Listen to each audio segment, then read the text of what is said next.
Okay, good. All right, so welcome everyone. So yes, as you all know, this is our introductory webinar. So it's the webinar where we're going to share information about our neuroscience course. So in terms of what we want to get done today, let's need to move my screens a little bit. So we're going to focus on our school, just give you an oversight of the school itself. Then we'll dive into the course. We'll look at the course aims. We'll have a brief talk about why neuroscience is important. Then we'll look further into the course, give an overview of the course itself, have a look at the course structure and the content. We'll dip into a little bit of the content just to give you a flavour, and then we'll look at the upcoming dates, and then over to you for any kind of questions. So that's the kind of agenda that we've got. So if we start off with the school itself. Oops. Chris, before you go on, I just want to say, because this is we have set it up as a webinar that's slightly different setting than normally we have. So what that means is that I have to allow you to talk. So if you have a question, what I will do, either write it in a chat or raise a hand, lower hand at the bottom of your screen. You will see the little hand. Just click on that and I will allow you to talk, so you can ask the question directly or use the chat. Yeah, okay, good. All right, so in terms of the school, we've been around for 8 years, coming up to 9 years, and the school was set up to meet the need of various people, various professionals that work with young children in order to improve their knowledge and skills, and thereby providing a better service in terms of their kind of child-based career, and on top of that, develop personally, and all of that is really just we value the childcare profession and that as a career, and we feel that we can provide good career progression for these people and ultimately greater fulfillment. So that's the kind of our reason for being in terms of school and what we aim to achieve.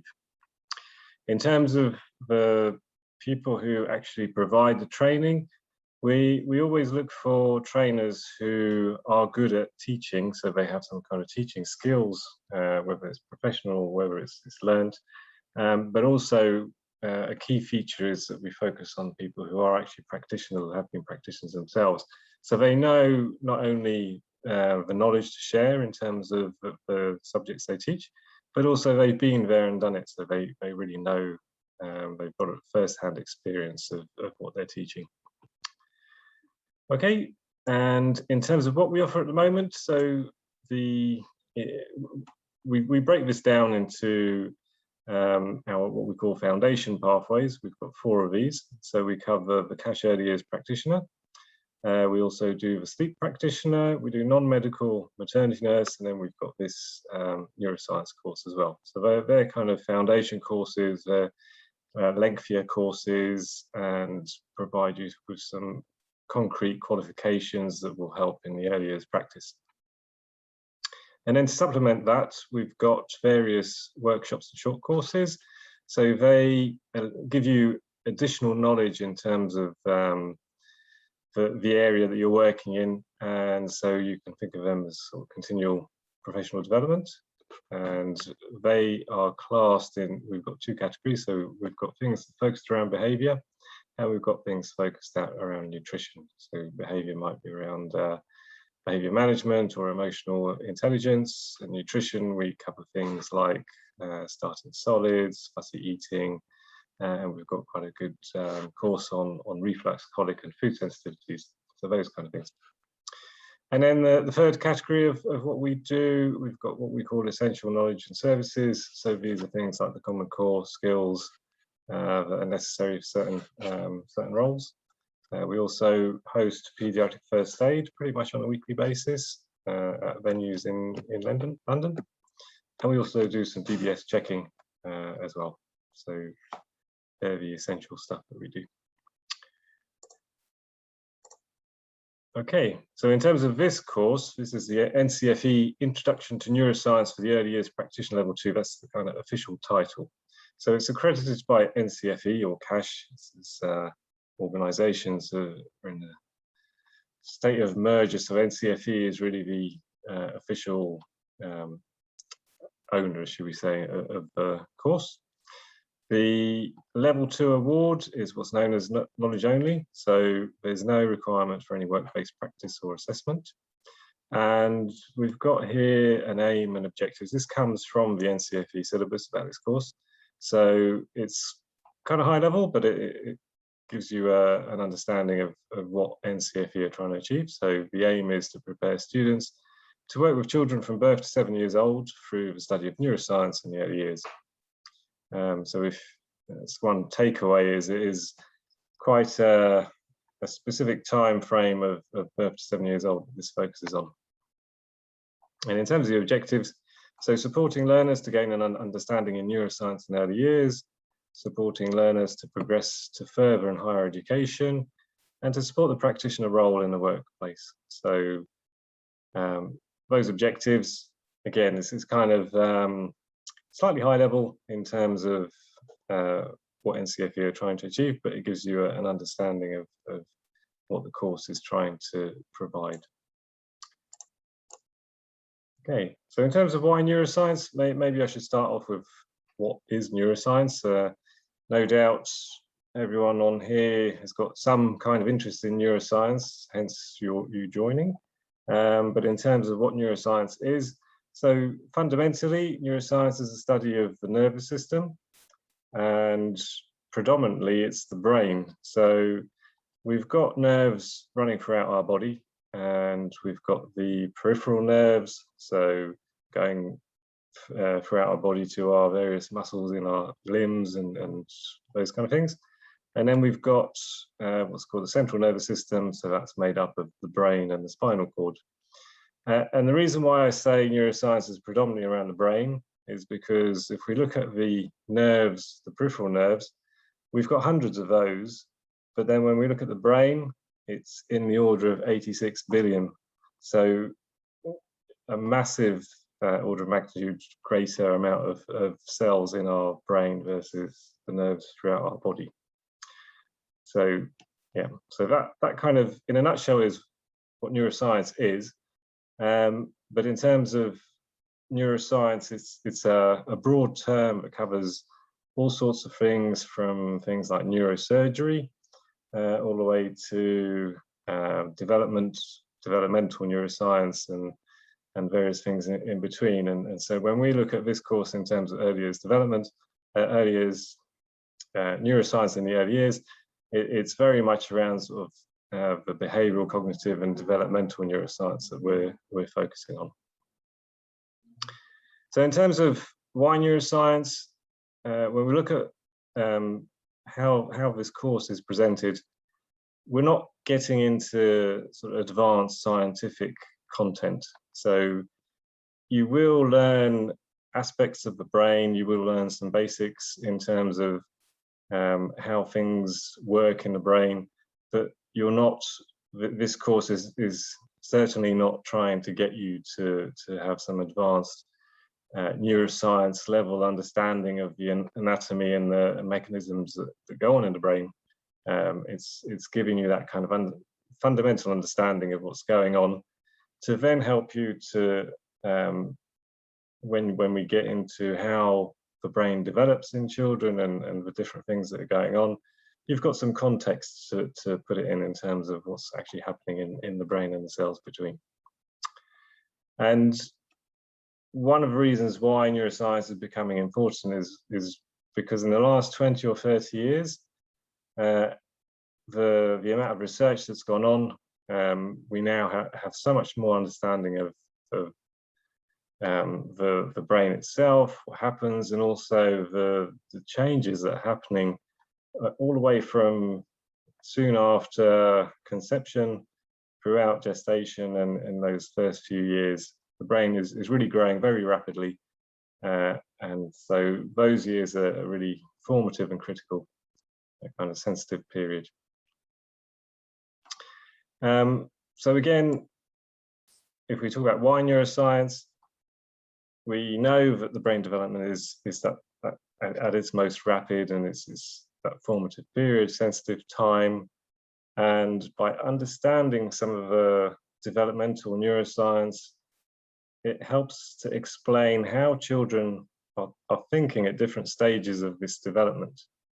And with this knowledge, it really helps the early years practitioner to fine-tune their skills, and that they'll be aware that different children at different ages will be at different stages of that kind of brain development and what they're able and not able to do yet.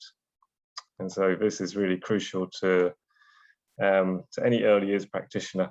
So it's a really valuable course.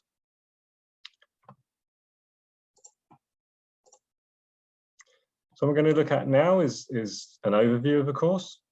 So we've got 2 mandatory units, and mandatory, so it's split into these 2 units, both need to be completed. So the first unit is understanding neuroscience in the early years, and the second unit is understanding self-regulation and how to nurture this in children from birth to 7 years. So looking into those 2 units, we've broken down those units into 3 modules each. So the first unit, we've got the first module is the introduction to neuroscience. That's followed by neurophysiology, and then we look at social development of the brain. Then the second unit, we look at child regulation. We also look at special needs and how things differ in that. And then we look at nurturing positive behaviour.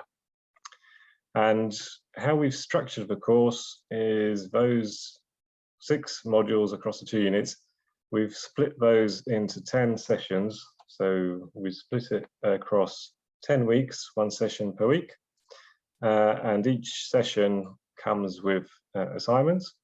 So that helps to take the information you're learning and to then cement that knowledge, consolidate it by going through some assignments and demonstrating your knowledge, basically. And that's a requirement for the Ncfe qualification, that you can demonstrate your knowledge.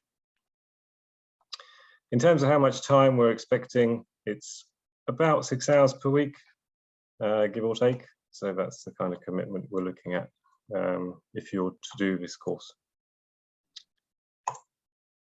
Okay, so if we go into the units in a bit more detail. So here we've got unit 1. So in terms of the subject column, as I said, we've got those 3: introduction to neuroscience, neurophysiology, and social development of the brain. And if I talk about what that covers, so this unit 1 it's more around the kind of biological aspects of neuroscience.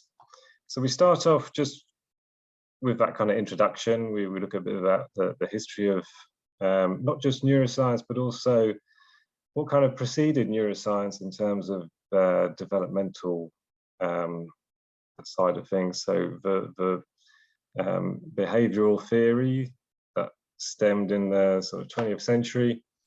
There were a number of people involved in bringing this forward, and that helped us to understand behaviors of people. And it wasn't until we delved more into the neuroscience that we could actually explain why things are going on and fill various holes and gaps that we had through the behavioral theory side of things. So as well as that kind of introduction to neuroscience, we then look into the brain itself at a high level. The brain is, as time goes on, we add more and more knowledge to the different areas of the brain, and we don't need to know the brain in that much detail. We just go through the main regions of the brain, and especially the limbic system. If anybody's heard of the limbic system, that's an area that we also look at, which is deep in the brain.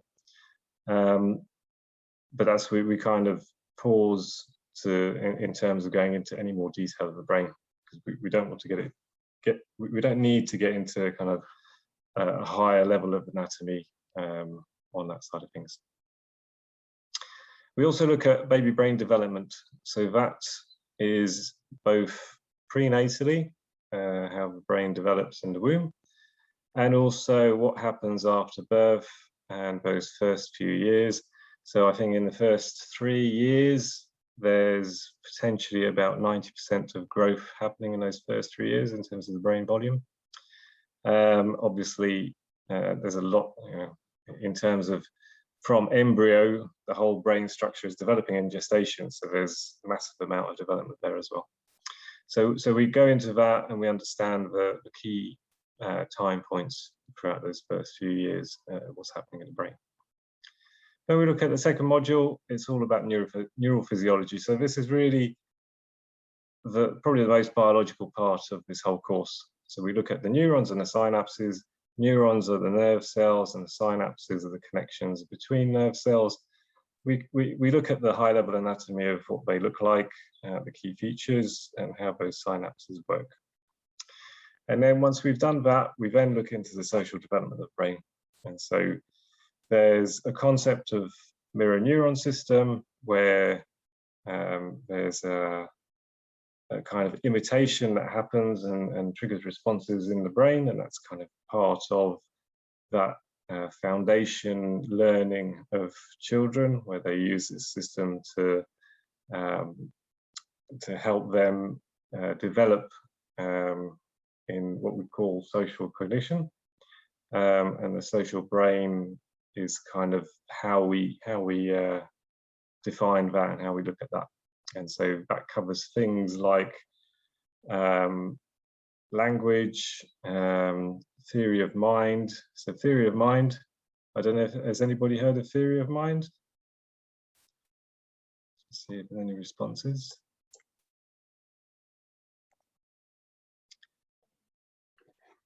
What is the experiment called? The names of the dollies? Anne and yeah.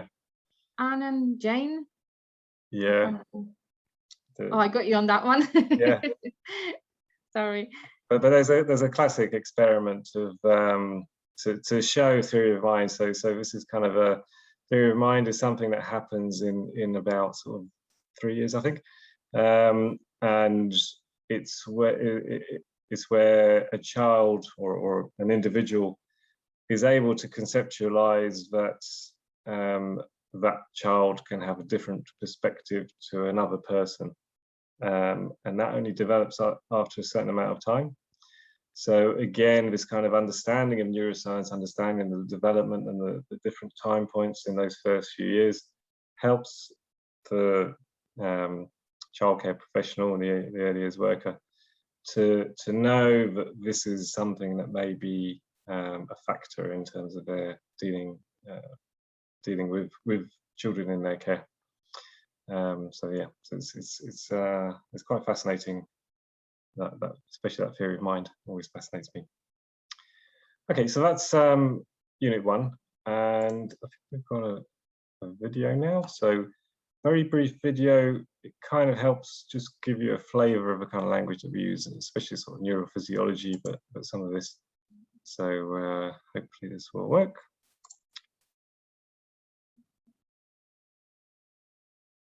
Oh, sorry, I'm just going to make sure the sound is shared. Okay, this should now work. During the earliest years of life have a lasting impact on the architecture of the developing brain.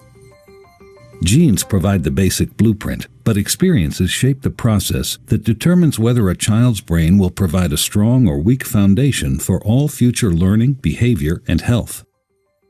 During this important period of brain development, billions of brain cells called neurons send electrical signals to communicate with each other. These connections form circuits that become the basic foundation of brain architecture. Circuits and connections proliferate at a rapid pace and are reinforced through repeated use. Our experiences and environment dictate which circuits and connections get more use. Connections that are used more grow stronger and more permanent.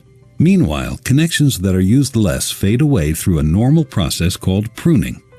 Well-used circuits create lightning-fast pathways for neural signals to travel across regions of the brain. Simple circuits form first, providing a foundation for more complex circuits to build on later. Through this process, neurons form strong circuits and connections for emotions, motor skills, behavioral control, logic, language, and memory during the early critical period of development. With repeated use, these circuits become more efficient and connect to other areas of the brain more rapidly. While they originate in specific areas of the brain, the circuits are interconnected. You can't have one type of skill without the others to support it. Like building a house, everything is connected, and what comes first forms a foundation for all that comes later. Okay. So yeah, so that short video comes from Harvard University at the Center on Developing Child. It's a very good resource. There's a lot of research that comes out of that group. And I thought we'd just share this video just to give you a flavor of that kind of the language we use and just a brief introduction of understanding the kind of the workings of the brain. So we build on that in the course, but it doesn't get too much more complex than that. Let me just see, is there anything? So we've got some, okay, sorry, just seeing some chat action, just seeing if there's anything for me. Okay, so that was unit 1. Oops, right, so unit 2, so this is about self-regulation. So we've got, as I said, so split into these different modules. So module 4 is about child regulation. So we look at self-regulation. Self-regulation is really, I would say, fundamental in terms of understanding the developmental neuroscience of children. So we really do focus on self-regulation as a main part of this course. And we look at self-regulation, we also look at co-regulation. And then with those, we look at the special needs and how that affects self-regulation and co-regulation. And then once we've got that, we move into that nurturing child behaviour. So we look at the stresses on early years, we also look at the adverse childhood experiences, and we kind of bring it together and then finish off with looking at behaviour management. So that touches on, well, brings in all of that information and looks at things like emotion coaching and how to use those the knowledge in those different modules to manage behavior in children. Okay, so what I wanted to do, as I said, self-regulation is pretty fundamental in terms of the course. So I just wanted to cover self-regulation very briefly. And here, this slide is talking about the early years foundation stage, which, given there's quite a few people working in early years anyway, I'm sure you're familiar with this. What I don't know if you are aware, so we've got the early learning goals as part of the EYFS. The self-regulation is being formally added to the early learning goals from September 2021. So that has been put forward. I think there's still just, I'm not sure if it's been finalized in terms of the final early learning goals, but it's highly likely it's going to go ahead. It has been. Yeah, okay. Right. So yes, self-regulation is going to be very important for anyone who's bound to early years foundation stage regulations. What I understand is children in the reception classes will be assessed on their self-regulation skills. Okay, right. So yeah.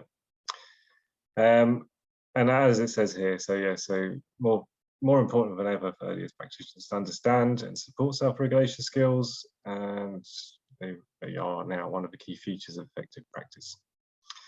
And if you're aware of a PSED early learning goals, so PSED, it's the I always get this physical, social, and emotional development. Yeah, okay. So yeah, and I'm sure people on this call will know this better than me. But yeah, so the PSED, that's changing to self-regulation, managing self, and building relationships. And if you're interested in finding out any more, this comes from the Department of Education. There's a report 2020B, and it's on page 12, if you're interested in looking at it in any further detail. Maybe I should mention, Chris, that you are the human biology expert, and the person who does deal with the early years side is our additional trainer, Yasmin, who can't be here today. So that's why there is a little bit of hesitation when you're talking about those stuff, because that's her expertise, that's what she does. Yeah, and so although we moved that trainer slide out, but maybe it's just worth talking about that now. It helps put some context. So yes, so my name is Chris, as you know. So I studied biology and I did quite a bit on neurobiology during my degree. I followed this up with a master's in human nutrition. I'm a registered nutritionist. As well as that, personal trainer, cycling coach, and chef, just additional stuff. But I'm quite interested in the brain. I cover some of the courses on sleep at the school as well, with around sleep physiology and how the brain is involved. And I'm also very much interested in how nutrition and the brain and those kind of things work. So that's kind of where I come from, and I cover a lot of the content in the first module, which is much more sort of biology based. And then we've got Yasmin. She's an early years consultant with many years experience in teaching early years content, both as a lecturer at university and also teaching in schools, in secondary schools at the moment. She's got a diploma in nursery nursing and a master's in education and training. And she's also a qualified yoga and mindfulness teacher. And I know that mindfulness and yoga both allow her to bring a lot of this to her schooling and teaching. So that's she takes unit 2. She's an expert on all of that self-regulation. So yeah, it's unfortunate she wasn't able to be here tonight, but I think we should be able to cover everything you need to hear between ourselves. Okay, so I'm going to go back to where I was. Okay, so that's done. So in terms of self-regulation, just to kind of look at what it is. So quite often people they misunderstand self-regulation and think about it as self-control. And self-regulation is really quite different to self-control. So self-regulation, it's got it here in bold, how effectively and efficiently a child deals with the stress and then recovers. So it's not just about controlling themselves, but it's about managing that stressful situation and recovering from it. And so what we've got here is it's a foundational skill of early childhood. So again, those early years, key, critical to developing that self-regulation. It's the ability to recognize and manage feelings, emotions, and behaviors. And the self-regulation, in terms of that development within the child, it's supported and nurtured by adults through the interactions between the adult and the child. And those secure early attachments, again, are very important in terms of helping to develop that self-regulation. And in terms of why it's important, so here we've got some information about why self-regulation is so important. So managing stress, I think I mentioned that just now. So it helps children to cope with strong feelings, provides ability to calm themselves down after getting angry. So again, it's not just about self-control, but it's about managing that stress and the ability to recover from a stressful situation. And stress is a part of life. So we all are able to deal, well, not all, but most people are able to deal with stress. And so that in part is self-regulation. And self-regulation also helps in terms of the learning ability in early years and at school. So self-regulation helps children to sit, listen, pay attention, as well as being able to share and play cooperatively, follow simple instructions in the classroom or earlier setting. So those all contribute to a better learning outcome. So that self-regulation is again important and important again for the early years practitioner to understand this. Furthermore, we've got behaviour in socially acceptable ways. So again, it provides that ability for children to control impulses. And more on that kind of social interaction, we've got making friends. So it allows children to take turns in games, share toys, express emotions in appropriate ways. So those are all very, very important in that social development that is, again, really sort of formative in those first few years. And then finally, it helps children become more independent. So they are able to make good decisions about their behaviour. They learn how to behave in new situations and are able to do this more autonomously with less guidance from adults. So those are the well, probably not all, but some of the main points in terms of why self-regulation is important and why we focus on it in this course.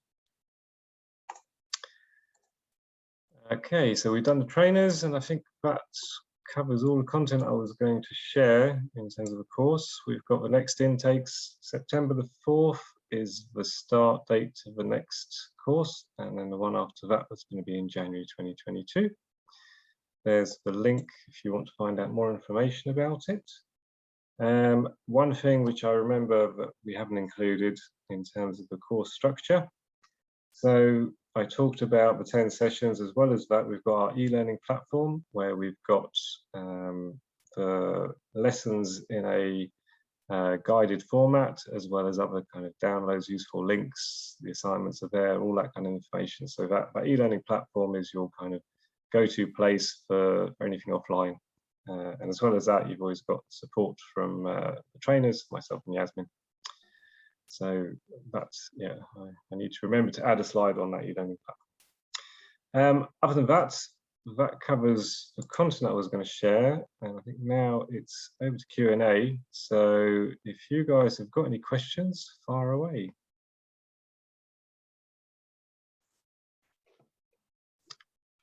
No questions? We've got quite a few in the chat. So. Oh, okay. I answer one. If someone would like to do the course this summer, can do it or need to wait until September? Probably wait. The sessions are recorded on our e-learning platform, but we really see that there is so much more advantage to live session because you share your experience, you meet other students, and we kind of learn from each other. So yeah, you kind of could, but I don't know, what is your view on that, Chris? I know we keep having students asking that, but we found when this happened with the pandemic, we moved all our courses online as a e-learning, and the feedback we got was that it wasn't enough. So then we decided to do the virtual classroom, and it completely changed the learning experience. And we don't want to offer, especially those foundation session, completely kind of without the live session, because it's just you don't get that, you know, valuable experience that, from just e-learning. So what do the assignments consist of, Chris? So yeah, so the assignments, there's a mix. They're generally some kind of written assignment. So it might be from like a one-pager explanation of something, or it might be a diagram of something else, or it could be a leaflet or a poster. And we try to form these assignments so not only are they getting you to consolidate your knowledge and demonstrate you understand the content, but some of the assignments are also some things that you might be able to use in your practice as well. So it's a leaflet to a parent about self-regulation or something like that. That's something not only that you do as an assignment, but also you can take away with you. Some Greek name, I apologize, my Greek is not very good, so I can't really read it. I think it's a Greek, is asking for how much is the course. So the course is £500. It can be paid in installments as well. Any more questions? No. So I hope you guys found it useful. And if you've got any more questions, let us know. Oh, there is another message. Oh, Eva. Yeah, thank you so much. My name is Eva. Thank you for that. Was really informative. If you want to take it further after the course, does it tie with any further course? Yeah, there is a level 4. We don't do level 4 yet because we don't have the course just started. So it's quite a new course. So there is a possibility you could move on into level 4, but that would be probably sometimes next year if we've got enough students. Yeah, but further to that, it's so I think the way Ncfe are positioning it, level 2 allows you, it's either there to assist, sort of enhance the knowledge of early years practitioners already, or it's a starting point for various further courses within early years. So it's the level 4 course is an advanced course in neuroscience, but having taken this also opens the gateway for other courses within that Ncfe roadmap. So when will the classes take place? Evening time or weekends? I think we tend to do... September is Saturday morning. No, Saturday afternoon is 1 o'clock. They're about 2 hours long each. What is the duration of the course, please? It's a 10 weeks course. You have a year to finish the course. The sessions, as Chris said, are around 2 hours. There are some that are a little bit shorter. There are some a little bit longer. Sometimes the chats and conversation goes off and might stay a bit longer. But the learning part of the course, it's about 1 maximum to 2 hours. The sessions are also recorded on our e-learning platform, so you can go and watch the session there. But again, that session on our e-learning platform is just pre-recorded. It will miss that communication with the other students and those valuable chats and sharing the experience with other students. So we really recommend everyone to try to join as many as possible, but obviously life gets in the way. Sometimes you can't, but if there are any issues or you need a little bit of support, there is always a way to contact our teachers and book one-to-one for some more information. Catherine is asking the length, please, as we said. Yeah, I think she's already asked in the chat. Okay, do apologize. Yeah. Okay, Catherine is saying thank you. Okay, so if there are any more questions, then we're closed for today. Thank you very much for coming and watching this session. As I said earlier, yeah, it's gonna get cooler. And yeah, hopefully we see you on the course or on our other courses. If you've got any more questions, please email us at info@childcarestudies.co.uk. Okay, have a nice rest of the evening. Take care. Thank you, Chris. Okay, thanks everyone. Bye. Bye.